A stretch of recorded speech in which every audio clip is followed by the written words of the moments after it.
Hello friends, स्वागत है आपका हमारे यूट्यूब चैनल हिस्ट्री मास्टर में। रोजाना की तरह आज भी हम आपके सामने भारतीय इतिहास के एक महत्वपूर्ण टॉपिक राष्ट्रीय आंदोलन पार्ट फर्स्ट को लेकर आए हैं। इस टॉपिक में हम भारतीय इतिहास के राष्ट्रीय आंदोलन के विषय में 1885 से 1919 तक का समय काल में जो भी घटनाएं हुई उसको देखेंगे, जिसमें हम कांग्रेस की स्थापना के साथ ही उदारवादी युग और उग्रवादी युग को देखेंगे। ये गांधी आगमन से पहले तक का टॉपिक है, जो ना केवल आपकी रीट की परीक्षा अपितु अन्य परीक्षाओं में भी समान रूप से उपयोगी है। तो चलो आज का हम टॉपिक स्टार्ट करते हैं। उससे पहले आप हमारे चैनल को सब्सक्राइब करें और इसी तरीके से क्वेश्चंस का लाभ उठाएं। चलो प्रारंभ करते हैं। आज का पहला क्वेश्चन है हमारा, कांग्रेस के किस अधिवेशन में ब्रिटिश हाउस ऑफ कॉमन्स के सदस्य चार्ल्स ब्रेटला ने भाग लिया था? देखिए, ये एक अच्छा क्वेश्चन है। ब्रिटिश हाउस ऑफ कॉमन्स के सदस्य थे चार्ल्स ब्रेटला, जो इस समय भारत आए थे, अतः इन्हें भारत के सदस्य कहा जाता था और इन्होंने कांग्रेस के मुंबई अधिवेशन 1889 ईस्वी में भाग लिया था। नेक्स्ट क्वेश्चन है, भारतीय राष्ट्रीय कांग्रेस के प्रथम सचिव कौन बने थे? देखिए, भारतीय राष्ट्रीय कांग्रेस की स्थापना 1885 ईस्वी में हुई थी और इसका पहला अधिवेशन मुंबई में हुआ था। इसके पहले सचिव बने थे A.O. Hume, Allan Octavian Hume. इन्हें कांग्रेस का जन्मदाता भी कहा जाता है। 1906 तक ये सचिव रहे थे। उसके बाद दिनसा बाचा इसके सचिव बने थे। नेक्स्ट क्वेश्चन है, होम रूल आंदोलन की योजना किसने बनाई थी? देखिए, होम रूल आंदोलन है ये भारत में 1916 ईस्वी में चला था। वैसे ये मूलतः देन है आयरलैंड की, जहाँ आयरिश नेता पीडमांट द्वारा इसे चलाया गया था, लेकिन भारत में इसका प्रयोग किया गया था श्रीमती एनी बेसेंट द्वारा। इस होम रूल आंदोलन के तहत गृह प्रशासन, घर से शासन चलाने की योजना बनाई गई थी और भारत में श्रीमती एनी बेसेंट और बाल गंगाधर तिलक द्वारा दो अलग अलग होम रूल लीगों की स्थापना की गई थी। अगला क्वेश्चन है, निम्न में से कौन सा कार्य बंगाल विभाजन के दौरान नहीं हुआ था? देखिए, बंगाल विभाजन के दौरान कुछ कार्य हुए थे, लेकिन एक कार्य है जो ऐसा नहीं हुआ था, शांति निकेतन की स्थापना। शांति निकेतन की स्थापना रविन्द्रनाथ टैगोर ने इसी समय की थी, बंगाल विभाजन के दौरान। रविन्द्रनाथ टैगोर द्वारा आमार सोनार बंगला नामक गीत लिखा गया। सही बात है, ये भी गीत उन्होंने इसी समय लिखा था और ये आजकल बांग्लादेश का राष्ट्रीय गीत है। महिलाओं द्वारा इसमें भाग नहीं लिया गया और सरकारी स्कूलों कॉलेज नौकरियों का बहिष्कार किया गया। देखो, ये गलत है। महिलाओं द्वारा इसमें भाग नहीं लिया, महिलाओं ने भी इसमें भाग लिया और धरना प्रदर्शन किया था। ठीक है, तो इसका आंसर था महिलाओं द्वारा इसमें भाग नहीं लिया। श्रीमती एनी बेसेंट की होम रूल लीग के सचिव कौन थे? एक अच्छा क्वेश्चन है जो काफ़ी परीक्षाओं में, चाहे RAS हो, फर्स्ट ग्रेड हो इत्यादि परीक्षाओं में पूछा गया है। एनी बेसेंट द्वारा बनाई गई होम रूल लीग के सचिव कौन थे? जॉर्ज अरुंडले। एनी बेसेंट द्वारा मद्रास में होम रूल लीग की स्थापना की गई थी और उसका कार्यक्षेत्र शेष भारत था। जो तिलक की होम रूल लीग का कार्यक्षेत्र था उसे छोड़कर शेष भारत था। जॉर्ज अरुंडले इसके पहले सचिव बने थे। दिल्ली दरबार का आयोजन किस वर्ष किया गया था? देखिए, दिल्ली दरबार का आयोजन किया गया था 1911 ईस्वी में।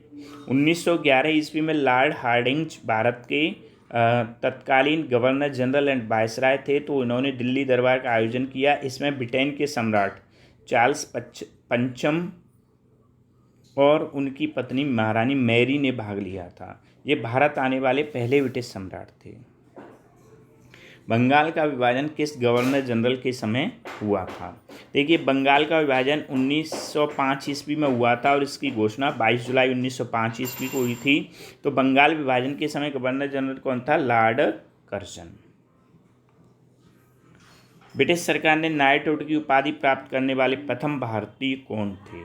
बहुत अच्छा क्वेश्चन है। नाइटहुड की उपाधि ब्रिटिश सरकार द्वारा सबसे पहले किसे दी गई थी? S. सुब्रमण्यम अय्यर को नाइटहुड की उपाधि दी गई, लेकिन बंगाल विभाजन के विरोध में इन्होंने अपनी उपाधि त्याग दी थी। अतः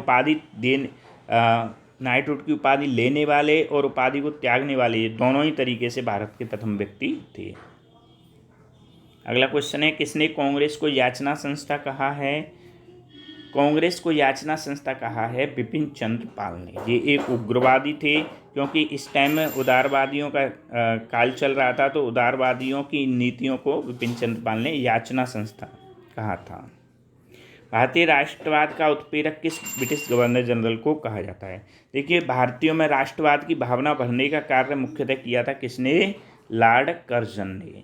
अतः लॉर्ड कर्जन को भारतीय राष्ट्रवाद का उत्प्रेरक भी कहा जाता है।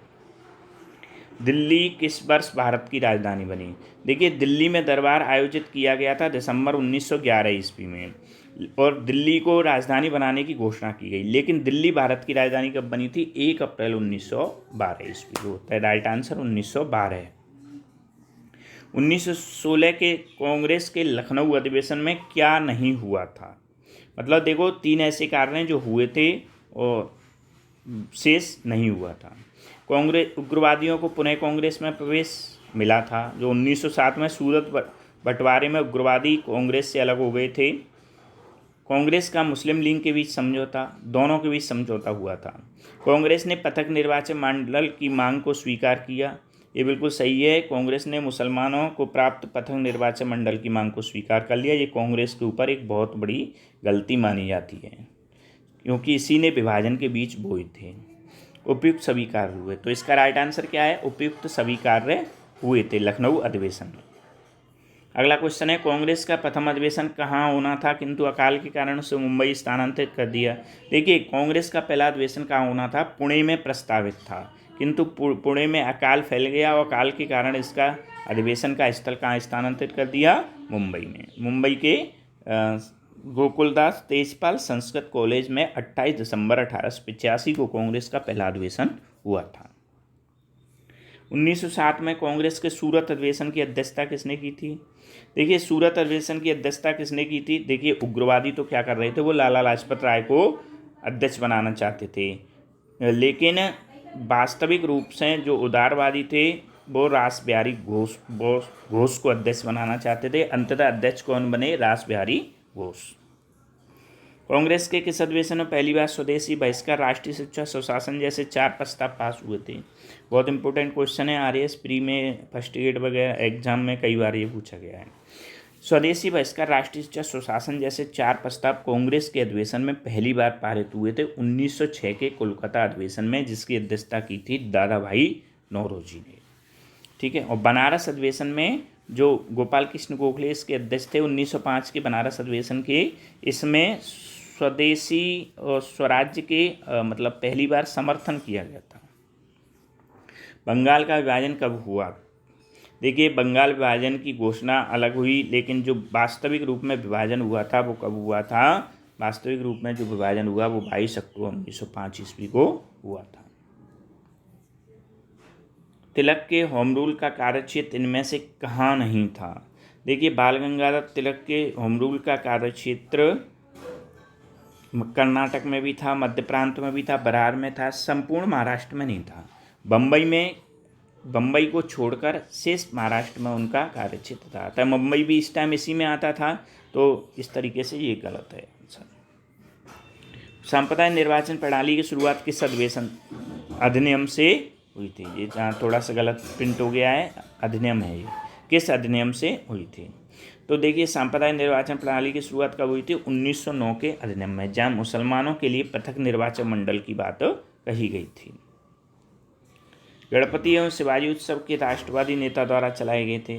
देखिए, गणपति और शिवाजी उत्सव किसने चलाए थे? ये चलाए थे बाल गंगाधर तिलक ने। बाल गंगाधर तिलक ने 1893 में गणपति उत्सव चलाया और 1895 में शिवाजी उत्सव चलाया, जिससे भारतीयों में एक राष्ट्रवादी प्रेरणा जागृत हुई। कांग्रेस की स्थापना के समय भारत में ब्रिटिश गवर्नर जनरल कौन था? देखिए, कांग्रेस की स्थापना कब हुई है? 1885 में। उस टाइम भारतीय गवर्नर जनरल थे लॉर्ड डफरेन। 1884 से 1888 तक भारत के गवर्नर जनरल लॉर्ड डफरेन रहे थे। किसने तिलक को भारतीय शांति का जनक कहा था? देखिए, तिलक को भारतीय शांति का जनक कहा था वेलेंटाइन चिरोल ने। वेलेंटाइन चिरोल ने तिलक को भारतीय शांति का जनक कहा। इस पर तिलक ने इन पर मानहानि का मुकदमा लगाया और मुकदमे की सुनवाई के लिए वो लंदन भी गए थे।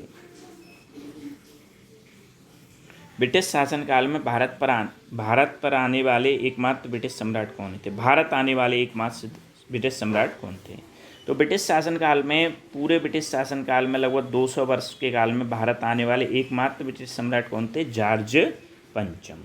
जॉर्ज पंचम 1911 के दिल्ली दरबार में भाग लेने आए थे। मुस्लिम लीग के प्रथम अध्यक्ष कौन थे? देखिए, मुस्लिम लीग के पहले अध्यक्ष थे वकार उल मुल्क। संस्थापक अध्यक्ष थे नवाब सलीमुल्लाह खान और सर आगा खान इनके स्थायी अध्यक्ष बने थे। भारतीय राष्ट्रीय कांग्रेस का पहला अधिवेशन किस वर्ष हुआ था? आपको पता है 1885 में, 28 दिसंबर 1885 को कांग्रेस का पहला अधिवेशन मुंबई में हुआ था। कामागाटा मारू क्या था? कामागाटा मारू क्या था? एक जापानी जहाज़ था जिसे गुरुदत्त सिंह नामक व्यक्ति ने किराए पर लिया था और इसमें वो बैठाकर यात्रियों को कनाडा ले गया था, लेकिन कनाडा की सरकार ने उन्हें उतरने नहीं दिया गया। इसी को कामागाटा मारू प्रकरण कहा जाता है। तो धन्यवाद दोस्तों आज के इस वीडियो के लिए। अगले वीडियो के लिए हम दोबारा उपस्थित होंगे आपके सामने। तब तक हमारे YouTube चैनल को सब्सक्राइब करके इसी तरीके से वीडियोस को देखते रहें जो आपकी सभी परीक्षाओं में समान रूप से उपयोगी साबित होंगे। धन्यवाद।